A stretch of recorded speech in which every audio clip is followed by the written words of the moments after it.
Hello and welcome to Scilence, a podcast that gives women a chance to get honest and open about what it's really like surviving and thriving in what often feels like a male-dominated world. All of my guests have been hand-picked from the fields of science, technology, engineering and mathematics, or STEM, where inclusivity and diversity can be a real issue. I know this only too well, having been a mechanical engineer myself for a number of years. I'm Dr. Shanice O'Mara, now a television broadcaster. I've worked on and reported on some cutting-edge technology and innovation over the years, and through my TV work, I've met some incredibly inspiring women from a diverse range of STEM fields. These women are true trailblazers, and I've often felt so empowered myself by learning what they're really like as people, usually when the TV cameras have been turned off and they're just being themselves. Each week on Scilence, one of these women shares her unique experiences and truth, without the usual pressure and stress of having to promote her accomplishments or uphold her impressive reputation. How? Because all of my guests are deliberately kept anonymous and disguised to ensure that we as listeners are not distracted or maybe even intimidated by all the usual kinds of societal labels and trophies. The women of STEM on this show have amazingly impressive CVs, but most importantly, they're human, just like the rest of us, and I want to share the inspiration and wisdom that I've gathered from them with you. It's my hope that you really relate to what we chat about today, and if so, please do subscribe to Scilence and maybe even rate and review the show. I'd love to have your feedback. This week, my guest is in the field of software engineering. Hi! Hi! How are you? I'm doing fine. Thank you very much for having me today. Gosh, thank you so much for coming on the show. I must say, I've never had a software engineer on the show. Oh, wow. So, yeah. Good. So does that mean you code all day? That's what I imagine software engineers to do. Well, yes, about the majority of the time it is coding, but then there's a lot of other responsibilities with the job. So Right. And what made you get into it? Oh, well, actually, I think ever since I was very little, and I'm not going to say, oh, I've been good at it since I was little, but when I was little, I was very amazed by computers, and I didn't know how they worked or how I could make them work, but I think that sparked the intrigue of pursuing a computer science degree, which then led me to become a software engineer. So I think Right. just, yeah, thinking about like, oh, I can do anything in my imagination with a computer, that's what really interested me. Yeah, I mean, I had computers sort of growing up, and I remember video games, and my gosh, computers have really changed since I was a kid.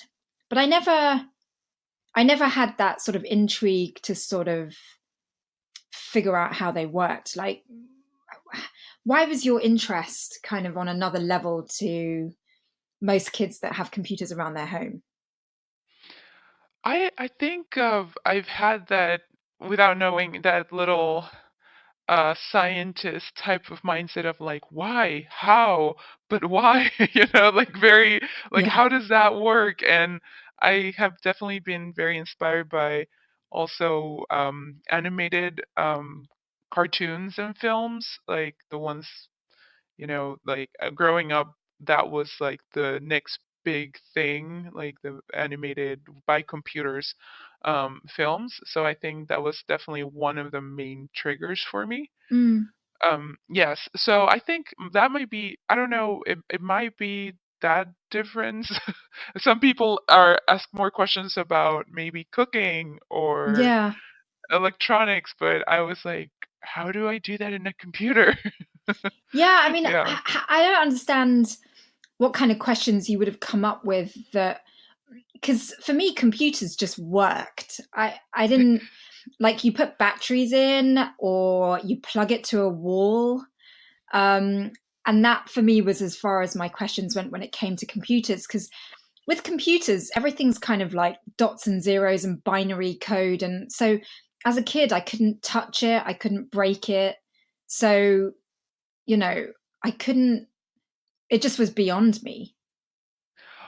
Right. Well, I guess that's exactly right. I think I was so angry at not understanding the magic behind the computers that I think that's what made me go for it. When I picked my computer science degree, when I decided I was going to study that, I was extremely scared of it. Right. Um, Yeah. when you look it up on Wikipedia, the description of computer science just sounds like, oh, why? Why would I go for that? Why? What's the description? It's very, very long, but I remember I read it when I was picking my major, and it just says, oh, the foundation of computer science is advanced mathematics, and then he talks about all these physics and all this. I can't remember exactly what it is, but very complicated terms, it felt like. So for someone who was doing something more artsy, it felt very, very scary. But again, like I think that feeling of being mad at it for not understanding it because it felt like magic was my challenge. And I was like, I want to do this. I want to understand I want to break it and understand it so I can make it, if that makes sense. Yeah. So I guess it's a bit like when you're shown magic tricks. Like some Yes. people are like, "Ooh, wow. Oh, I bet he did this or I bet she did that." And then there are other people that are like, "No, I'm going to find out exactly how that magic trick works." And that was Exactly. you Yes. with software engineering. Yes, that's exactly right. So how does the journey begin? Because what do you have to be good at? I'm assuming math comes into it. Yes, I think math is very, very important. A lot of people think it's not because it's like the kind of math that happens without really thinking that you're doing math, if that makes sense. So there's a lot of logic in it. And if you like logic or puzzles, sort of like Sudoku or crossword puzzles, even like if you can notice patterns and use logic, I think that's like the core of becoming a good programmer. Oh, yes. And so you do need the kind of math that you probably don't know that you're doing math. It's called discrete math. It's not necessarily like formulas and remembering them, and um, it's more of the can you identify patterns like in a crossword or in a crossword puzzle or in like Sudoku type of Mm, logic. yeah, So if you're good at like puzzles or you like puzzles and that kind of problem solving, then programming is perfect for you. right. And like, what kind of kid were you? Were you the type that was just good at all STEM subjects, or did you have your favorites? Maybe even some STEM subjects you weren't good at. Actually, I thought I was really, really bad at math, and and I didn't like it because of that. Yeah. And then also I was very interested in the arts. The only thing that I can say is STEM related that I really liked when I was very little was just it was just called Mm, science, the yeah. subject, and it covered everything from like, oh, what a cell is or environmental science, and it covered a lot of things, and I remember really liking that class. And thinking, I think that movie Contact. Did you ever watch that movie No, in the 90s called no. Contact? Oh, it's great. Um, that movie made me think, oh, when I grow up, I want to be a scientist. I Yeah. remember that. What about the movie? Yeah, it was about actually, it's interesting because he was a female scientist, and now I look back and I think, oh, that's why. But I didn't know it then. It was this lady who was, I think she's more of a, like an astrophysicist or something, and she discovers a sound in outer space, and they get a message from outer space. They find a pattern, they figure it out, they find it's a message, and they use that message to build a space like a spaceship. So I just thought like the whole process, and then she goes on that trip to outer space, and it's a crazy adventure. And I thought like the whole process, the entire movie is more about getting that message and building that message more so than going outer Right. space. So I like that part of the movie, that I The guess the problem science solving. part. Yes. Hmm.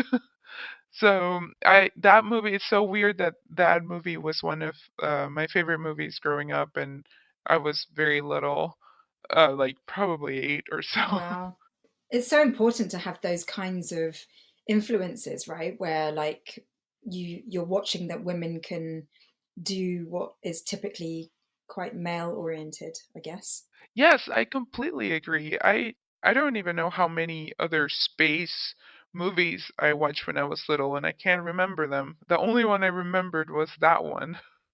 And is that because of the female character? Yes, I remember her very clearly. Like, she I became quite a fan of her, the actress, because of that movie. Who is the actress? It's Jodie Foster. Oh yeah. Yeah, yeah. Yeah. Yeah. I mean, did you have any other role models growing up? Like, did you grow up in a very STEM oriented household? No, I am the first scientist slash engineer in my family.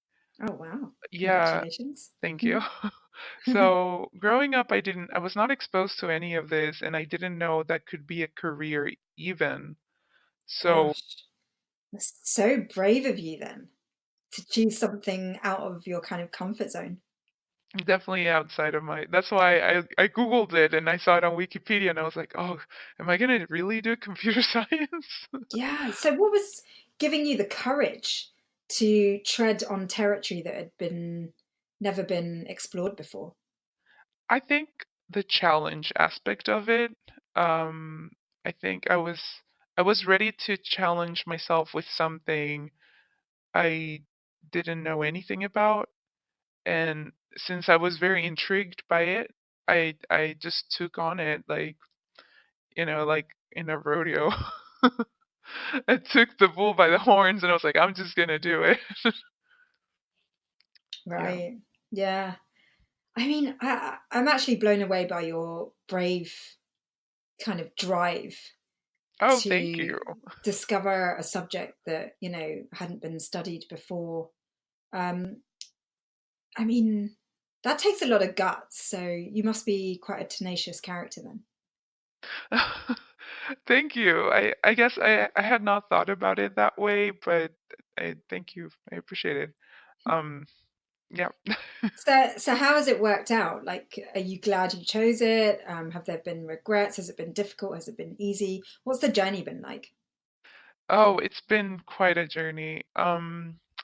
I don't regret it at all. I love it very much. I think I learned how to solve problems in a completely new way that I had never done before. So I use my problem solving skills on everything now, not just for programming, but if I get a new challenge in life, I feel like I'm using that computer scientist, software engineer slash, programmer mindset of me to like, okay, so I'm gonna divide and conquer, divide it into smaller problems and do one at a time. Like exactly how I do with like a problem in programming, I do in life. So I think I'm very grateful for that. What came first? The approach to problem solving that you have, or did you learn it through your studies in software engineering? I learned it way after my studies. So the studies, they taught me all the theory, and which is very important to know once you start working and actually solving problems. The problem solving skills came after, when I became a software engineer and I was practicing all the time. So when I started as a software engineer, I realized that I was very grateful of my studies because I could use all the theory that I had with me uh, to bring to the table at work, where maybe other people who had not studied computer science but got into programming in a different way, they didn't have that knowledge or they didn't know about it. So they were practically reinventing the wheel where I already knew there was a wheel, if that makes sense. Right. So I think like my journey has been very interesting because I learned a lot of skills during my studies and then different skills at work, Mm, and I've used both of them, and I appreciate both, and I like both a lot. mm. It sounds like you're working in very diverse teams then. If people, there are some people that don't know that a wheel exists, sort of thing. Yes, I think as a software engineer, it has been very common to work with people that got into software engineering through different means, and that's because there's such a big demand for programmers now that um, really, if you learn how to program, you can become a software engineer, which is great. However, if you don't have like the theory with you, you might be doing things that have already been solved. So yes, I think I think in most most teams that I've seen in other places and then in my own, the programmers are all almost all from different backgrounds. That's so great. I mean, what's that like in terms of a working environment? Like, do you enjoy the fact that your teams are full of very different individuals?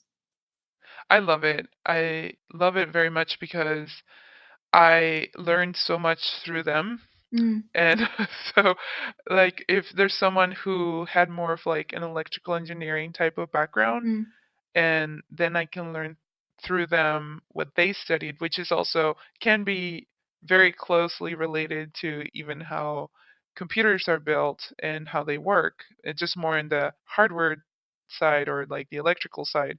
So for me, it's like, oh, I can help you understand what I learned through computer science, but then I learned from you mm, the electrical side, the electrical engineering side. So yeah, I love that side of working in a diverse group. yeah. It sounds like a real sort of test bed for innovation. Yes, absolutely. Yeah.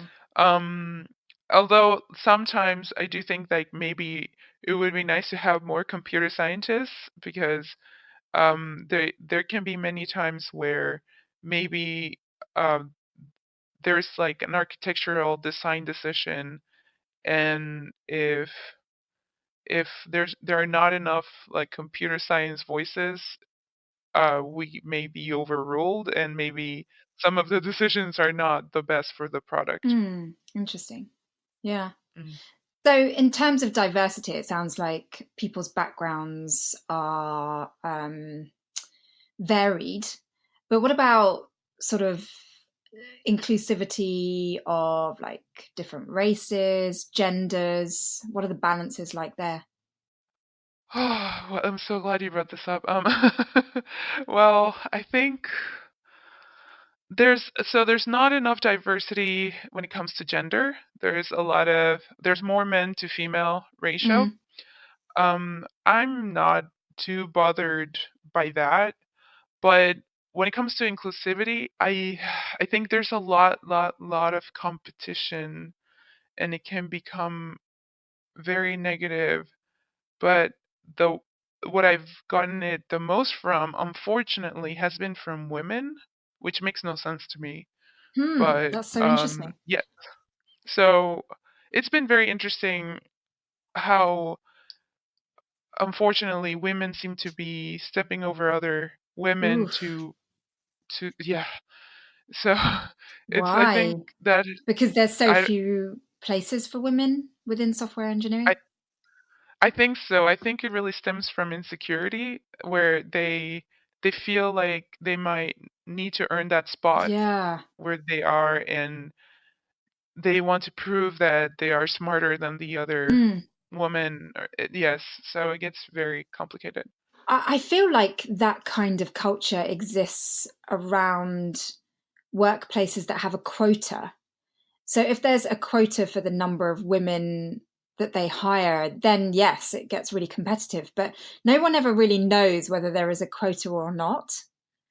But from what I've heard, it sounds like, you can have the exact same resume or CV and you put a guy's name at the top of it and they'll be qualified for the job. But if you switch the guy's name to a girl's name, then sometimes they cannot be qualified for that job purely because they're a woman. And I've heard things like that going on. It's terrifying. Yes, definitely in the technology scene that happens a lot, Mm. but it can also go the other way, which I think I've seen it happen. I've been both on both sides of the table as an interviewee and as an interviewer, Hmm. and I've seen how people can be extremely biased because the interviewer was a woman and maybe they go softer on them maybe in the questions, or they could also um like grade them harsher. They're, oh, she should have known this, or like it goes either way. And then also I've been in other situations where there is a quota for having more women, and then they could have a resume of a very qualified man and an underqualified woman, and they will pick the man. No, I mean, sorry, they will pick the woman over the man because they would need more Yeah. women. Yeah. And I think that might also, I think there's a problem there too because, well, we're not, at that point, you're not giving the opportunity to the right person Yeah. for the right job. And that's what And then breeds the maybe, competition and, hmm, the yes. animosity between colleagues. I mean, it can get into a real mess. Oh yes, yes. I think the entire tech scene right now with programmers is very, very messy in every sense of the Oh my way. gosh. I mean, is it worth really sort of like unraveling that? I mean, so do we need 6 hours to talk about it? Like, what's the mess that you're Yeah. identifying? Um, I think I think it comes from, it's so the roots are so deep that I'm not even sure that it can be solved. I think the mess is stemming from forcing women to code or learn how to code to have more women or more diversity in the tech scene. Mm, hold on. So what do you mean? What do you mean by forcing women? Because women can choose if they want to. Yeah, there's been so many initiatives like Girls Who Code and things like that. Why are they being forced? I'm sorry, I guess I don't mean by force, but it feels like those campaigns are extremely forceful in that Mm, we're gonna put that you need to learn how to code everywhere in your yeah. mind so that you feel like how you read and write. If you don't know how to code, it's like you don't know how to read or write. Right? They Oh, put it up in that category, really? and I think that's not fair. Yes. Oh yes. I've seen it, in including, I don't even know if I can say this, and you can remove it if not, but I think it was even like ex-President Obama, he did say like everybody here needs to learn how to code, and if you don't know how to code, it's like you don't know. It's like reading or writing. Like he made that reference. And I think that having such a big lead say something like Mm, that puts it in everybody's minds, and then everybody thinks that, oh no, then I am definitely behind the curve because I don't know how to code. yeah. And I think that's where the force comes from.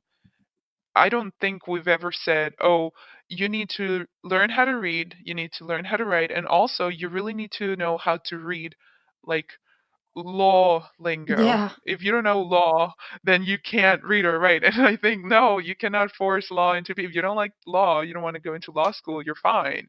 If you don't want to be a doctor, like it's fine. So I really think the whole programming thing has been really, that campaign has been very forceful, I think, into everybody's mind. That's so interesting because I'm torn, I must say, because if Oh yeah. someone was to say you don't need to study math, if you're really artistic, don't worry about studying math.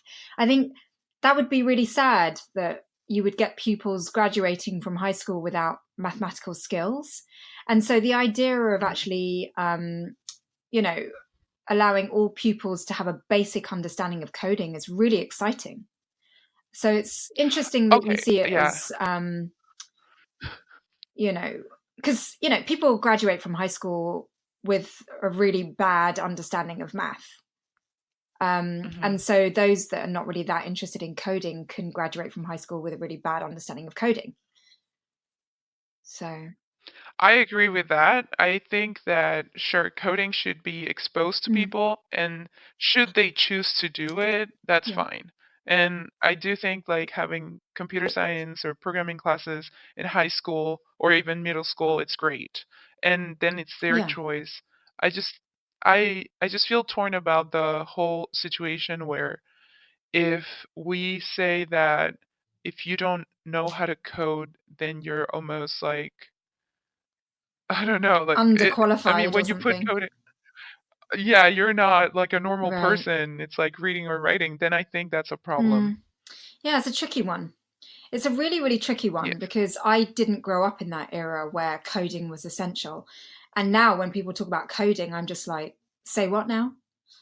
Even though I must say I did do a bit of coding for my doctorate, so I'm not entirely oblivious to what it is. But um, you know, if someone started speaking to me in Spanish, I wouldn't have a clue what they're saying. So I think it's fine. I mean, like I said, it's just a part of feeling bad because you don't like it. yeah, yeah, I think that's what worries me. Like if you have a computer science class in high school or middle school, they're learning how to code, and then someone says, "Oh, you should really know mm, this," then I think that that is like the what makes it tricky, that it's not an option anymore. It's not a choice anymore. right. I mean, listen, I feel like students today have more pressure than they've ever had. So Yeah, maybe this is part of it, this whole pressure to also understand coding. And, it's just, I mean, the load on students today is just horrific. I agree completely. Yes. So that's one part of the mess, Hmm. then. Kind of, yeah, I understand your use of the word force, that kind of being force fed coding. Yes. Why does that lead to a mess then? Is it because of the self esteem issues that may be attached to that? I think so. I think a lot of people may be going into programming for those reasons Mm, because they think they have to, yeah. or they think if I want a job, then I have to go for that field. If I want to make good money, if I want to live in San Francisco, things like that, right? I think the pressure is very high when it comes to finding a job nowadays, Mm, and programming somehow this agenda of saying that programming is very important also guarantees that you get a job after school, and I think that's part of the mess. So you have people coming into the industry who are probably not passionate about it mm. or don't like it. So I think that's part of the mess. And So the mess then being that the industry is kind of getting diluted because there are lots of people with the skills and less people with the actual passion and drive and ingenuity that is required to drive this industry yes, forward. possibly. I mean, I think passion can come even after, um but I think, I mean, I'm also confused in my own thoughts right now. I'm sorry if I'm rambling, but I think the passion is important, but there's some there's two types of programmers in my opinion. There's the programmers who are very passionate about it and they want to learn to solve problems and find good solutions to problems. And then there are the ones that have trained to repeat a series of steps and call that a skill and call that programming. Mm. So you could get away with memorizing things Copy to paste. program. Yeah, Hmm. yeah. However, if we get a lot of that type of programmers, then yes, it does get diluted in the sense that you might not have someone to brainstorm with or solve problems with. Mm. Yeah. Okay. Yeah. So that's another aspect of the mess. What else are we Yes. dealing with Oh, here? jeez. So I think for sure, I think the messiest would be the gender problem. I Mm. think there have been a lot of controversy when it comes to men being maybe rude to women in the industry, or there was that one manifesto that someone wrote a year or two ago from Google, and it was high controversy for that too. And I think that speaking up is very scary. Like all these things that I'm telling you right now, I don't think I would ever say out loud anywhere else because it is so controversial that it's almost like not allowed to talk about. Yeah. And And what kind of things are so you thank not you. allowed to talk about? It's more of a survivalism, and if you talk about certain things like what I was just telling you about, like the whole forceful feeding Mm, programming into right. uh kids right now, I people could get extremely mad at me for saying those things because I understand they're coming from a good place and they want to expose kids to that, and I agree with it, but the way it's being done, it's not, I don't agree with it. And I think it's such a good agenda, but that turned into kind of bad because it was so Pressurized. harsh that Yeah. yeah. And I think that speaking up about that could harm them more than help them. Mm, And right. if I do want people to get exposed to engineering the way I didn't, like I didn't, but I want people to be exposed to it, then I wouldn't want to um like block them or make. I don't think it's a good idea to try to change that, if that makes sense. Right. Okay. So, how would you do things? Because obviously you're passionate about software engineering. Yes. So it's not that you don't want people to know how to code. I'm I'm assuming that you Yeah. think it's a really worthwhile skill because that's what your career is all about. So how Yes. would you tackle um, students' illiteracy in the software engineering realm? I think um the what's happening now is great, and I have been in groups and started groups and tried many things where we expose programming, and if you like it, we can help you more. If not, hey, you know about it. That's all we wanted. Um, I think there are a lot of programs that do that also already. I think at this, I have like stepped aside now, and I have not actively tried to provide that type of, I don't know, workshops or hackathons or any of those things because of, I think there's just, it's so saturated that if I were to try to expose people to coding, it would be part of that forceful feeding, Mm, mm, snowball. right. I'm getting the message from you that you just really believe that if people are interested in it, like you were when you were a kid, they should follow their hearts. Yeah, I agree. Yes.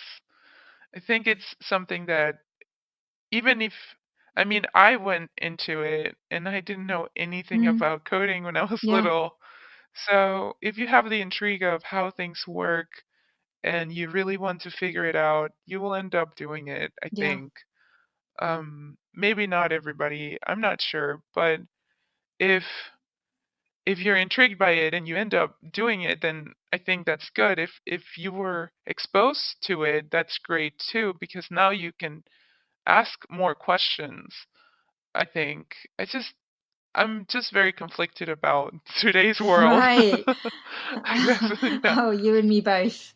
Um, Yes. I mean, why is there such an aggressive push to pick up this skill? Are we desperately in a deficit of software engineers? I think so, yes. Right. I think well, we have this huge boom of like new technology and new stuff, and there are a lot of startups or massive big tech Mm, companies, and the same big tech companies reach out to me every year because they they try to poach software engineers from other Mm. companies because there is a lack of software engineers. Experienced software So, engineers, probably. uh, yes, that too. And I think, and I understand why there's a push for more programmers, but at the same time, I mean, it will come with time. Mm. Maybe I don't know how to solve that, but there are a lot of new companies that require software engineers. So I don't know how that's gonna go, but I cannot force people to love how to program just so that we can have more apps in our Mm. phone. Gosh, it's a tricky one, isn't it? Because everything is becoming so software based and digital, and Yes. so I really understand why there is a need to introduce coding as a skill, as a basic skill in schools. But I also can hear your Yeah. frustration and kind of understand that, it's really diluting the talent pool, but yet the talent pool is so constricted right now and so kind of small given the demand. Yes, and also even I think the talent pool, and I've experienced it through a lot of my friends and colleagues, and including myself, is that it can be so frustrating to work in that type of environment where it's such high pressure that end up moving away Mm. from it. So I think even the talent pool is can be decreasing. So Even qualified software engineers yeah. are kind of leaving. Oh yes, yes. I mean, including myself. I am I have been working for myself now because I was so frustrated at the industry. Right. So what are you doing now? So, well, I don't think I can say much, but I have my own business, and I use my own programming skills and problem solving skills to, let's say I do like contracted work. So I do that now. I don't have to work for an agenda, Right. I if that mean, makes sense. Yeah. what was the frustrating factor that made you leave? I think the most frustrating factor was how toxic the environment was in in that field with, like I mentioned, like the women Oh, backstabbing right. women, and that's what made me just just step away, and also like bad decisions being made by the wrong Mm. people. So my biggest frustration was I believe that they had hired me to solve Mm. problems for them and to provide to do my research, spend a lot of time on something, and then provide a solution for it. If anything, like become the subject matter expert to be able to provide it like solutions. And I kept experiencing being overwritten by someone who had no knowledge about what I had been working on. And if I come and say, hey, this is very dangerous, this could potentially even kill people, can we take another few months to work on it, or can we do this solution? I would provide different options. And um, there were certain people making decisions saying, no, we don't have time, so we're just going to put the beta, or we're just going to do whatever you already have. And I think that to my core of it was like it just shook me to my core, where I was like, I can't believe that I am telling you that this is Mm. dangerous to human lives and you still want to go for it. And I think that, and also like I think the agenda of like being competitive and saying overruling my opinion was their agenda more than the quality of the software or the quality of the product. And I think that was my biggest Right. frustration. I kind of see Yeah. now where you're coming from, because here's a young woman who really had a genuine interest and passion in Yeah. using computers to do stuff. And, you got qualified, knowledgeable, and then you're in an industry that's actually completely driven by greed and competition. Yeah. And there's your frustration right there. Yeah. Yeah. Exactly it. And sorry, I'm like getting super Oh, emotional about it, but yeah, no. it's really frustrating to work like that and genuinely want to do Mm, something good. yeah. I'm sorry. No, because I was like, why? I was trying to sort of like figure out like the root of your kind of anger, I guess. But I really get it. I really, really get it. Yeah. Yeah. I mean, you're a true Yeah. stemmer in the sense that, like, you really wanted to apply your skills to do good in the world. And that is, I believe that's the real hallmark of a true scientist. Um, and you're in an Yeah. industry, Thank you. and then you find yourself in an industry where it's backstabbing and bitchy Yeah. and money Oh yeah. driven. Yeah, I totally understand why you're frustrated now. Makes sense. Yeah. So I think that's the biggest problem, unfortunately. And I do understand like there's a lot of demand for it, and the reason is because maybe we're in an era of information where companies are growing faster than Hmm. they used to, or products are need to be released faster than Right. ever, that there is no time to stop for a second and think about the solutions that you are putting out there and publishing out there to the world to use, where it may be in not every single software engineering job could harm human lives, but there are some that do. And even if they don't, why are we pushing software that is bad? I Yeah. don't know. Like it could harm your even like your phone. Or how many problems have we recently heard from bigger companies that, oh no, there's this big Yeah. security issue. Oh no, there's this big thing. Well, that's because they were just trying to do it fast, fast, fast. And their code Yeah. is bad My because of gosh, that. it's really just dawning on me just how powerful what you do is, and how we as humans are actually kind of at the mercy of what software Yeah. engineers are capable of. Yes, I agree. It's really Yeah. crazy, I'm like, right? whoa, hold on a It's minute. This is like a it's big deal. it's everywhere. It's in the hospitals you may end up in. It's in the planes you ride. It's in the Oh Uber my apps that you use God. or whatever. It's Yes, everywhere. totally.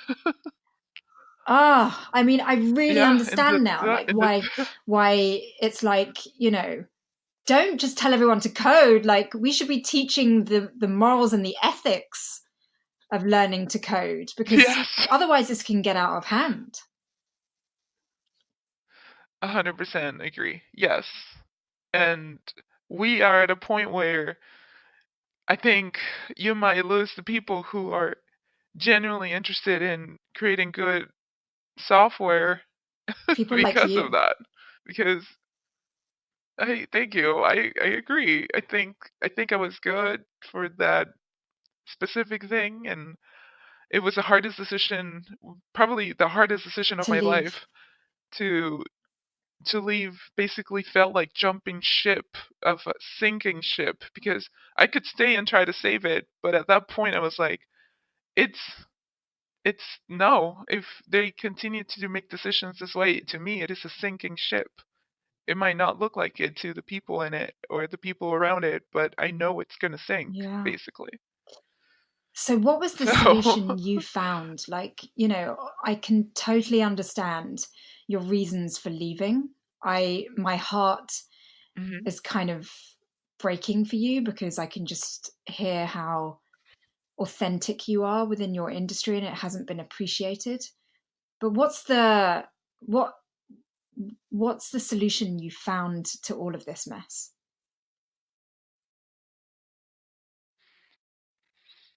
Mm, I don't think I found a solution.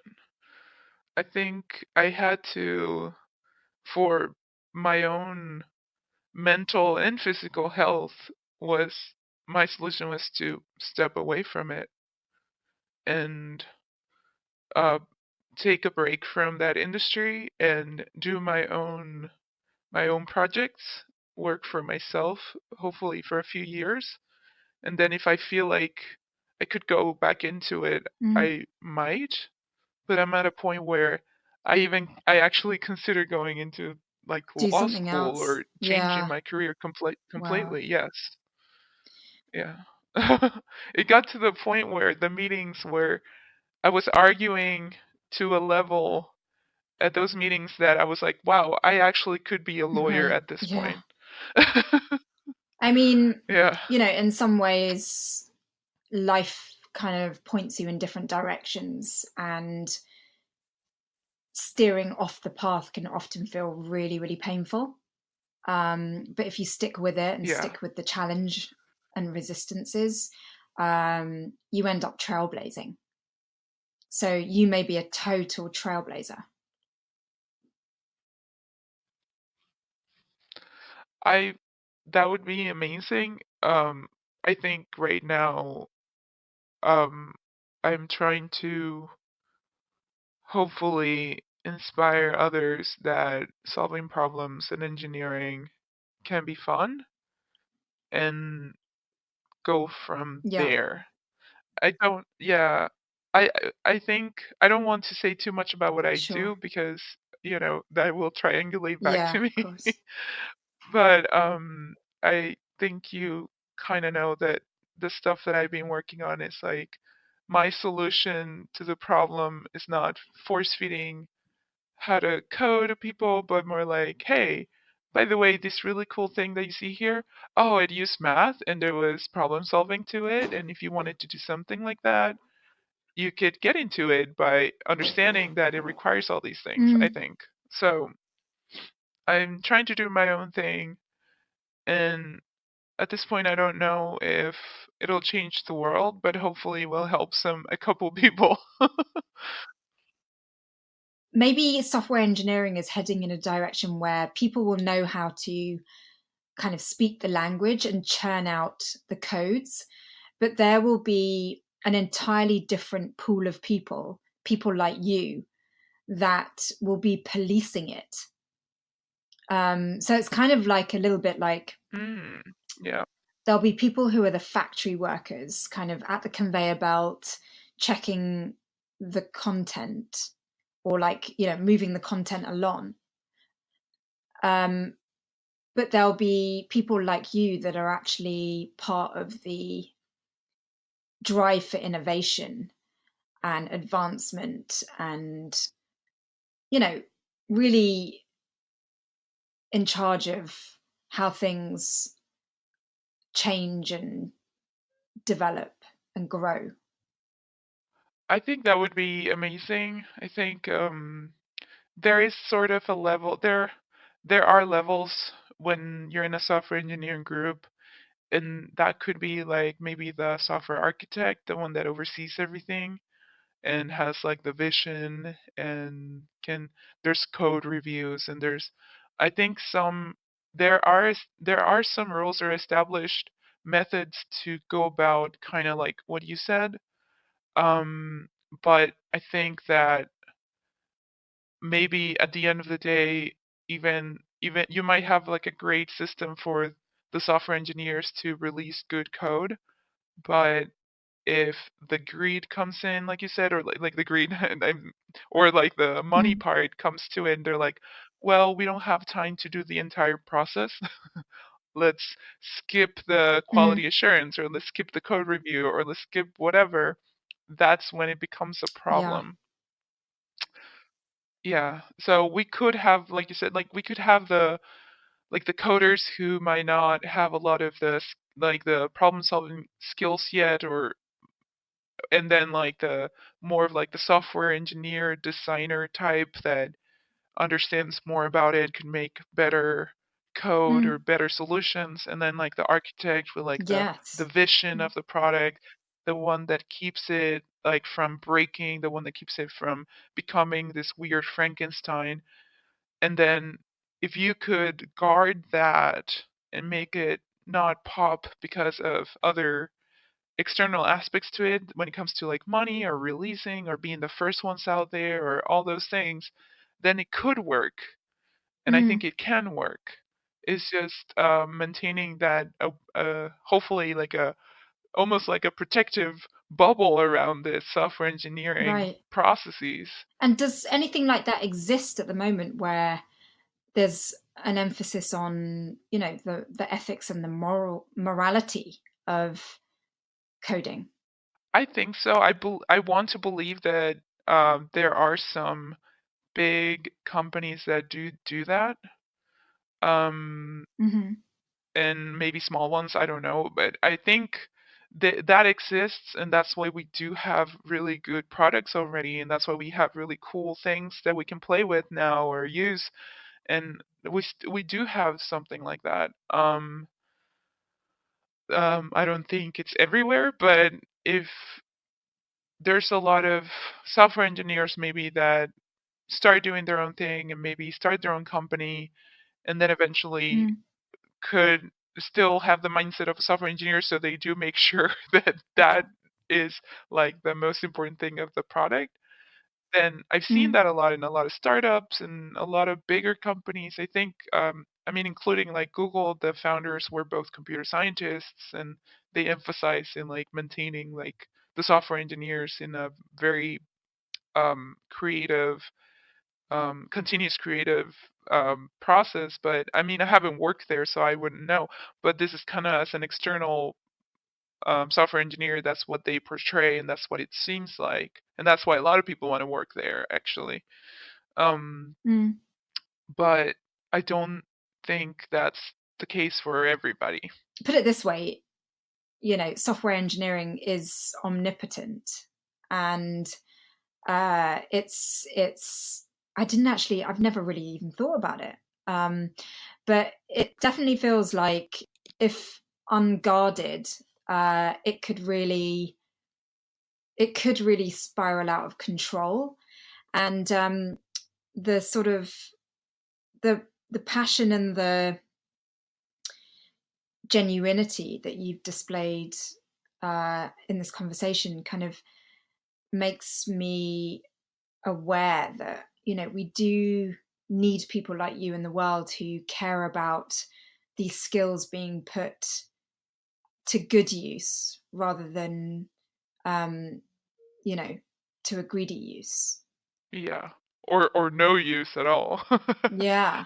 Yeah, I think so. I would hope that, like, I want to in this podcast, and thank you so much for having me, because I feel like I said, I don't think I would ever be able to talk about this. Mm, I would hope that it could potentially um let other people know that what's happening, or also that they're not alone, and then maybe even trigger someone to say like, oh, I don't agree with her, I'm also a software engineer and I see it this way. mm, Because I think this is a very important subject that everybody should be talking about, yeah. since it's everywhere right now. Yeah, I mean, it definitely, I wonder if it would spark a debate. It would be very interesting to hear other people's views on it, because I, this is yeah, really a world I don't know about. I would love that. I would hope that that would happen. I'm pretty sure that maybe in different countries or cultures, the software engineering world is a lot different. Mm, Um, you know, I would love to hear that, or maybe I can even see it with when I go to tech conferences, and I talk to people from just like across the country and how their world is so different than mine, and their concerns and worries are so different than mine that I think I would love to hear more about it if possible. Yeah, I mean, maybe when we publish this episode, I can, start a conversation about it, because I'd love to know what opinions people have about this really fascinating subject. I mean, has it uh, crossed your mind that maybe you should move to a place where people are a bit more, have a bit more of a sort of ethical approach? I have thought about it. I think what's interesting is that it's kind of like picking which is like the lesser evil. I think Hmm. from what I've seen, heard, and talked to other software engineers is that my concerns and frustrations are different than theirs, but then theirs seem just as bad or worse sometimes, that I don't Right. even know. You're like, okay, I'm gonna stay clear of that place. Yeah, Actually, now home is looking not so bad. exactly. Yeah, yeah. I mean, it really does seem like a very deep and far reaching topic. And before we go, because our time is almost up, like, I haven't even begun to ask you half the questions I wanted to ask you.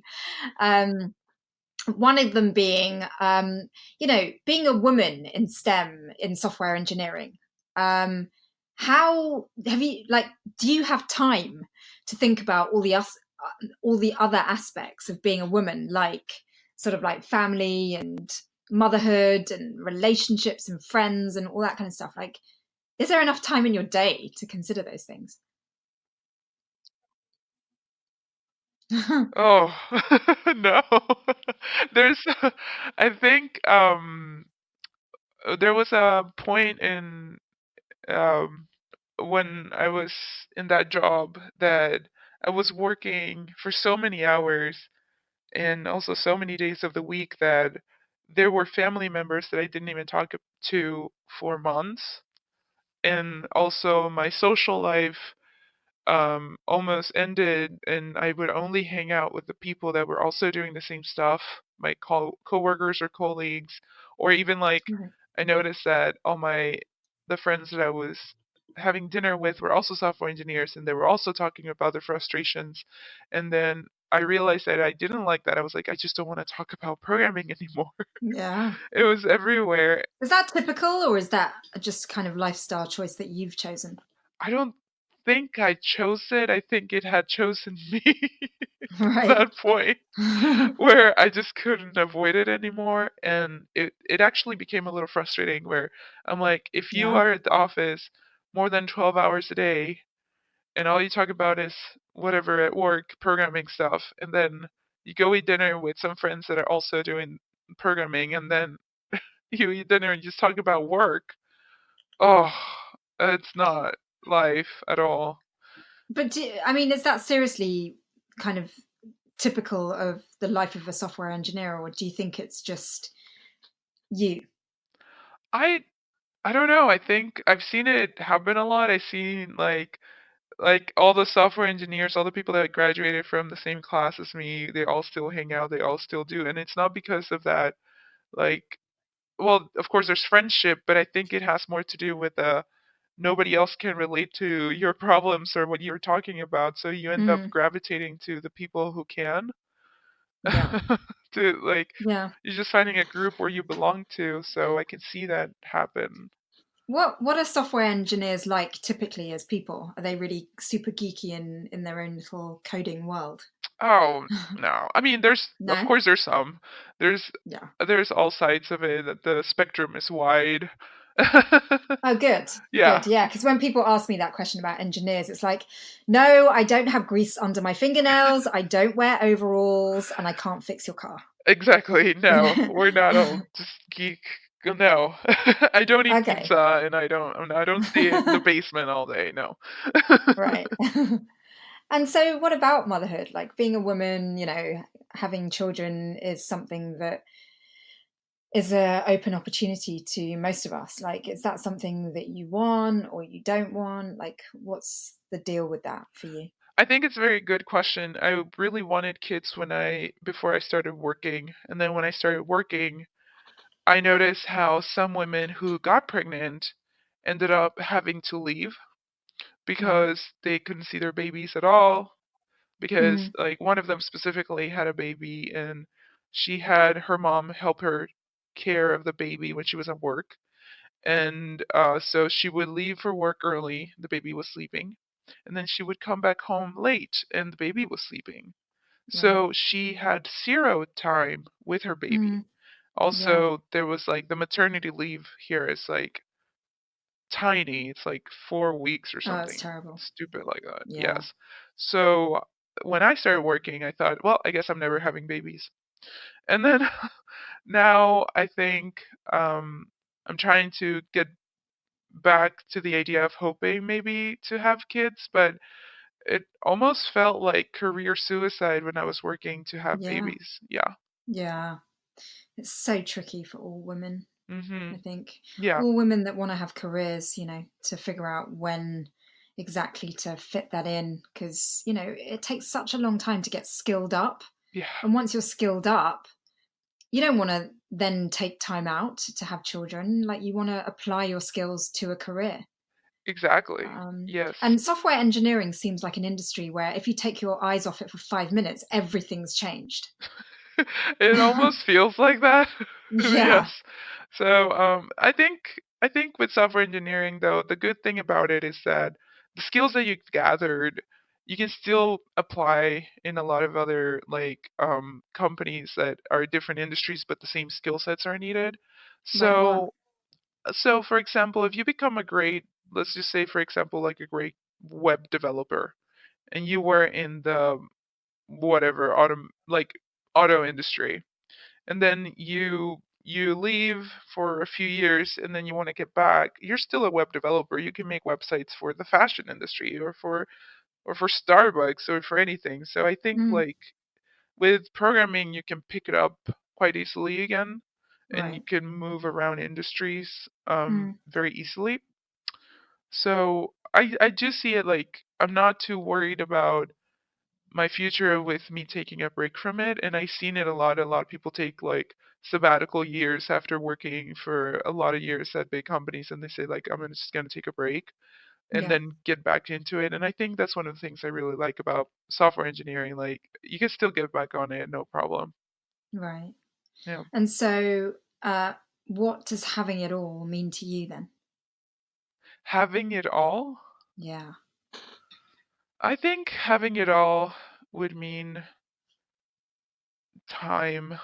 If you have time to do things like how I think I don't know, having it all is really just having time. So if you have time to become the scientist you want to become or the engineer you want to become, and at the same time have time to be with your family or have time to have like hobbies or a break or to do whatever you want to do, I think that's having it all.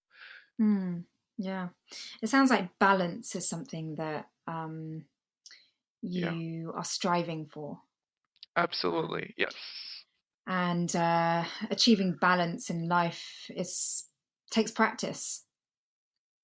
Yes. So, Yes, I think so. And I think in the at least in the software engineering, the programming lifestyle, the more you spend at work, the more you spend programming, the more points you get for being a great programmer. So that's part of the competition side of it where there's no balance in that industry. right. So, on a final note, then, for anyone that's thinking about software engineering, Mm. what advice would you give them? I think that my advice for someone thinking about software engineering would be to explore it and try it and see if that's something that they do feel passionate about. I think do not do it for the money or do not do it for the I guess it is very trendy right now. Don't do it for the trend. Do it for because it's fun. It is a lot of fun. If you try it and you realize that you like solving those puzzles or problems, then you're at the best place you can be. But if it's something that just feels like just tedious work or like so like annoying, then it's maybe not for you. Maybe try a different type of engineering, and that's fine. You don't have to do programming. I think that's my advice. Oh, wise words to end on. Thank you so much for coming on the show. It's been amazing talking to you. Thank you. Thank you. Thank you so much for having this platform for us, for everybody. Oh, you're welcome. That's it from my STEM guest this week. Gosh, who knew that this is what my female guest in STEM has been subjected to in her career.